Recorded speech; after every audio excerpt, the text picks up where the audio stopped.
In this video, we'll graph this function q of x. So first of all, I want to factor the top and the bottom. Alright, to factor the top, it's pretty obvious this is a difference of two squares. We can see it as x squared squared minus 1 squared. So that will give you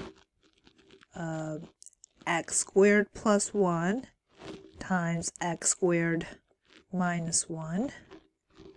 Well, but x squared minus 1 is also a difference between two squares, so you can factor that as x plus 1 times x minus 1.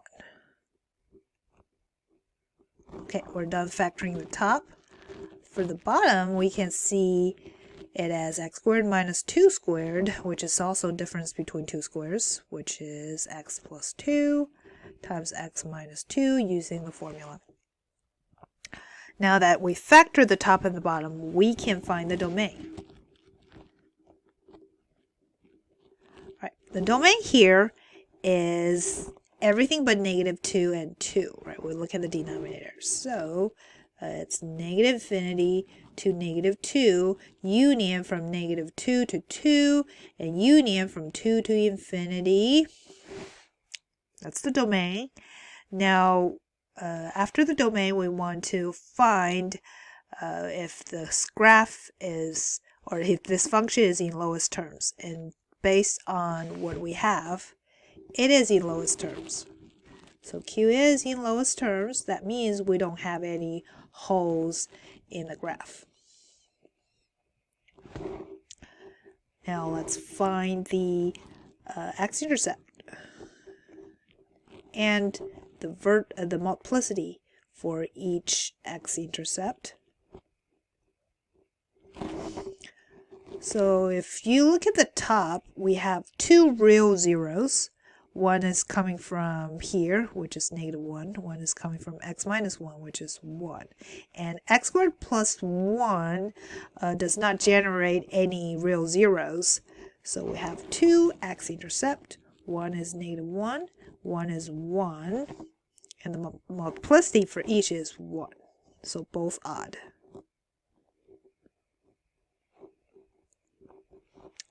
Now it's the Y-intercept. We want to find it by making x equal to 0, basically finding what's q of 0. That will be 0 to the 4th minus 1 over 0 squared minus 4, which is negative 1 over negative 4, positive 1 over 4, right? So the Y-intercept is 0, 1 over 4. Okay. Now vertical asymptote.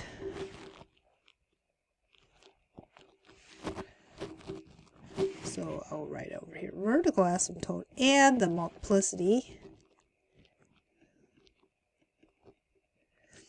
The vertical asymptote, we look at the denominator, there are two vertical asymptote. One is x equals negative 2, right? The other one is x equals to 2. And the multiplicity for each is 1, because they only appeared once. In the denominator, that means both of them are odd. Now, horizontal asymptote or oblique asymptote, we look at the degrees of the top polynomial and the bottom polynomial. The degree of the top polynomial is 4. The degree of the bottom is 2. Since the degree on top is 2 more than the degree at the bottom, we don't have any horizontal asymptote, nor oblique asymptote. And our and behavior will resembles the quotient of the leading terms.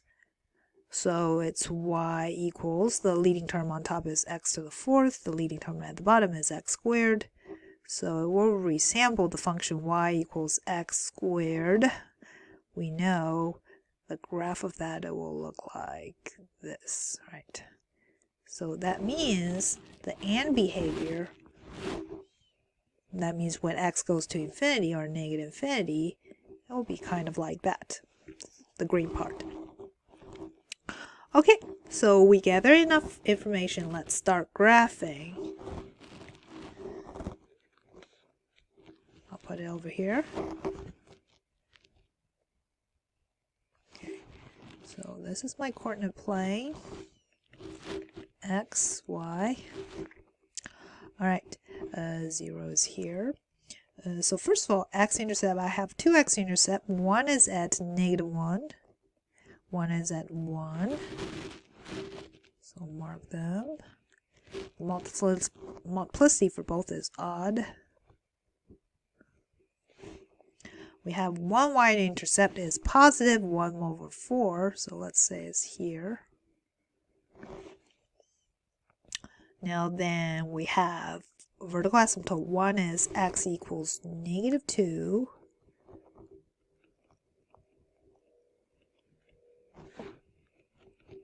And the multiplicity for it is odd.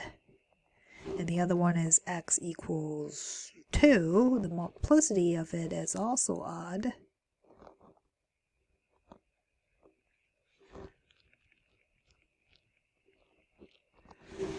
Okay. And our AND behavior resembles y equals x squared. So that means our graph will be kind of like, let me change the color, kind of like this toward the very end. All right.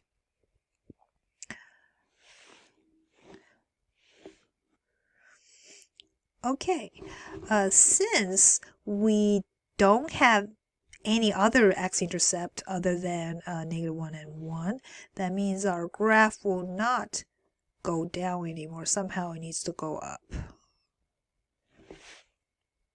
Right.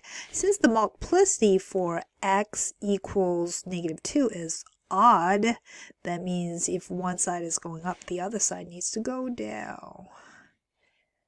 And somehow we need to pass this x-intercept of -1. Since the multiplicity of it is odd, we'll cross the x-axis on that point, and somehow we will go to this y-intercept and somehow passing it and going back to the x-intercept of 1. Since it's odd, our graph will pass it instead of touching it.